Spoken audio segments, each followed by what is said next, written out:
ஆந்திர மாநிலத்தில் சித்தூர் பகுதியில் கார்வேட்டி நகரில் கிருஷ்ணர் கோவில் உள்ளதாம்.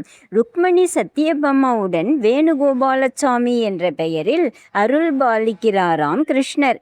இப்பகுதி முழுவதும் ஒரு காலத்தில் காடாக இருந்ததாம். பல்லவ மன்னன் இந்த காட்டை அழித்து நகரமாக்கியதால் காடு வெட்டி நகரம் என்று இருந்ததாம். இப்போது கார்வேட்டி நகரம் என்று மாறிவிட்டதாம்.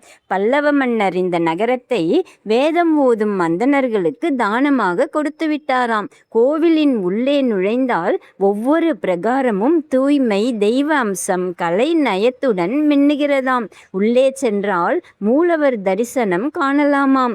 1000 நிலவுகள் போல ஜொலிக்கிறாராம் கிருஷ்ணர். அவர் பாதம் என்னை பற்றிக்கொள் பற்றிக்கொள் என்னை பற்றிக்கொள் என கெஞ்சுகிறதாம். இவரை சரணடைந்தால் வாழ்வில் பேரின்பம், நிம்மதி, நிதானம் எல்லாம் உள்ளத்தில் ஊற்றெடுக்குமாம். இவருக்கு அவள் என்றால் மிகவும் பிடிக்குமாம். அவளை நைவேத்தியம் செய்தால் துன்பங்களை தீர்த்து வைக்கிறாராம் கிருஷ்ணர்.